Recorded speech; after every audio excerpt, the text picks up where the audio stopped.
memudaratkan. Kalau kita tengok mitos lah biasanya kan mengenai jerawat dulu. Jerawat ni biasanya hanya muncul pada usia remaja, itu yang biasa kita dengar. Dan ada juga yang mengatakan coklat dan kekacang menyebabkan jerawat. Dan jerawat cepat hilang dengan sering mencuci muka. Betul ke mitos ni kan? Jadi untuk anda mengetahui bagaimana untuk mengatasi masalah jerawat dan jeragat, kita terus saja bersama-sama Dr. Aidil Azri Datuk Mokhtar, Doktor Pakar Estetik. Assalamualaikum. Waalaikumsalam warahmatullahi Salam cantik. Ya, salam cantik untuk anda juga. Okey, baik, bila kita sebut sahaja jerawat, jeragat, saya pasti Ya. kaum hawa adalah wanita yang kaum wanita yang paling akan terasa lah, sebabnya rasa tak cantik, ada jerawat je, ada jeragat, macam tak sempurna hidup ni. Ya, betul. Betul Betul. Siapa-siapa je sebenarnya, tak kisah kaum Adam, kaum Hawa. The moment yang paling common sekali bila kita bangun pagi, buka mata, pandang kat cermin, nak gosok gigi, tiba-tiba nampak satu biji keluar dekat dahi ke. Terus tepuk dahi. Memang tepuk dahi berulang-ulang kali kan. Memang masalah jerawat ni memang satu masalah yang apa orang cakap yang sangat stres lah ya. Memang stres. So di praktis saya sendiri memang saya boleh katakan 2/3 masalah kulit adalah berkaitan dengan jerawat lah. Okay, jeragat ni dia lain sikit. Jeragat ni dia lebih berkaitan dengan pigmentasi. Jadi dibandingkan antara masalah pigmentasi atau jeragat ni dengan jerawat ni paling common.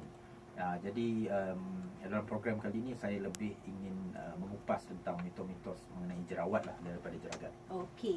Jadi nak tanya juga ni, adakah sebenarnya normal apabila muka kita ditumbuhi jerawat akibat daripada faktor hormon? Lazimnya wanita lah kan. Ya, betul. Terutamanya yang datang bulan. Yes, betul. Okey, yang itu memang kita bagi kami sebagai para doktor, itu bukan mitos lah, itu memang benar. Okey, kerana dia ada berkaitan dengan faktor hormon lah. Jadi maksudnya ketika mahu datang bulan, kebiasaannya sekitar anggaran 10 hari terakhir sebelum nak berlakunya datang bulan tu, hormon kita panggil hormon progesteron atau hormon wanita ni dia mula jatuh parasnya, dan ketika itu juga hormon androgen atau testosteron yang menyumbang kepada pembentukan minyak sebum pada kulit, pada pori-pori kita meningkat. Jadi oleh sebab itu menyebabkan masalah jerawat lebih mudah berlaku ketika itu 10 hari sebelum datang bulan lah. Begitu juga bagi wanita yang sedang mengandung. Yang ni juga tidak boleh lari. Hampir 2/3 jugalah wanita mengandung boleh mengalami masalah jerawat, terutamanya pada trimester yang pertama lah. 12 minggu yang pertama pun berkaitan dengan perubahan hormon yang mendadak ni. Maknanya ketika itu mereka mengalami hormon yang tidak seimbang. Yes, betul. Okey. Baik, saya nak bacakan soalan ni. Kita ada soalan rakan kita Yaya Marzuki. Jerawat saya naik di tempat sama sampai kulit pipi ni jadi hitam. Dah macam dah ada pot dia kat situ je kan. Jadi apakah langkah yang perlu dibuat? Dah macam-macam produk dah guna kan, mereka dah ambil, tapi masih lagi naik jerawat. Tak ada tempat lain, tempat tu juga dia berkenan sangat. Okey, memang ada setengah orang kawasan yang prone untuk develop jerawat ni, dia memang duduk di kawasan tu saja.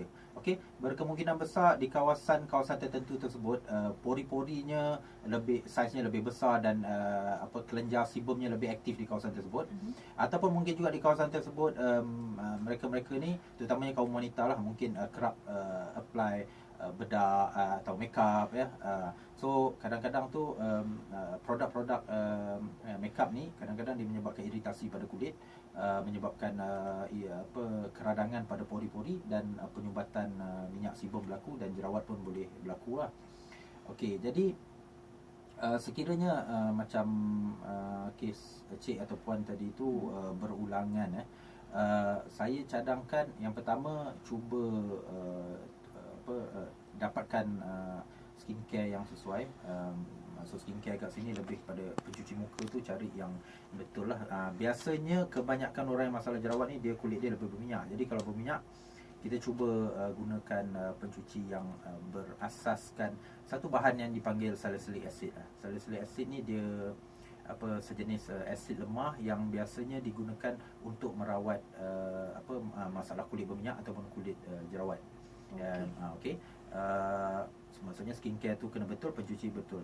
Kemudiannya nombor 2, bekas-bekas yang hitam tu. Okey, bekas-bekas yang hitam tu biasanya bila jerawat dia dah settle down, dia akan tinggalkan satu bekas.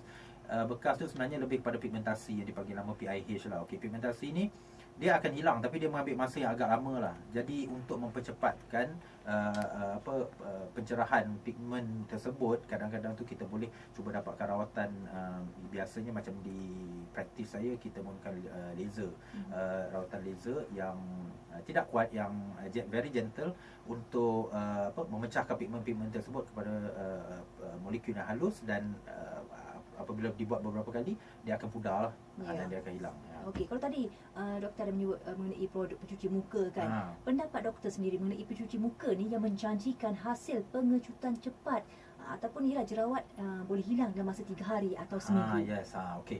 Yang tu pun banyak saya discover ya, produk-produk online terutamanya lah, sebab sekarang ni everything mesti online kan. Dunia di hujung jari kita. So memang banyak jugalah produk-produk yang sebegini yang menjanjikan baik pulih kulit daripada jerawat dengan cepat, tidak sampai seminggu, hanya dalam 2-3 hari sebagainya. Okey, kami para doktor, doktor kulit, dermatologis, biasanya beranggapan lah satu produk yang boleh memberikan hasil rawatan yang sangat cepat, I would say dalam masa beberapa hari atau kurang dari seminggu, biasanya kebanyakan masa lah, bukan saya cakap 100%, tapi kebanyakan masanya mengandungi bahan-bahan yang berbahaya dan terlarang. Okey, dan oleh sebab itu, bila dia menggunakan kemikal-kemikal yang kuat ini,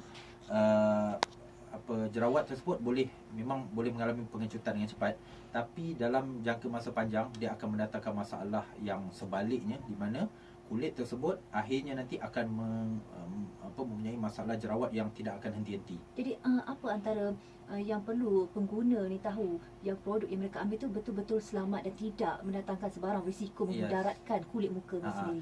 Okey, kebiasaannya saya lebih tekankan bahawa produk online ni bukan nak cakap semuanya tak bagus, atau bukan nak cakap semuanya bagus. Jadi pastikan sekurang-kurangnya dia produk-produk tersebut melalui mempunyai registration Kementerian Kesihatan, ataupun dan recommendation daripada doktor, ataupun mungkin dapatkan di farmasi-farmasi yang terpilih kan. Jadi kalau kita dapatkan daripada sumber-sumber begini, ianya kita cakap kita lebih meyakinkan lah, lebih selamat lah, daripada kita just grab saja apa yang terjual di online tu yang menjanjikan hasil yang cepat dan sebagainya, tapi kandungannya kita sendiri pun tak pasti. Sebab kadang-kadang ada produk-produk tersebut yang langsung tak declare apa bahan yang dipakai dalam tu, hanya letak branding dia, lepas tu cara penggunaan, itu saja.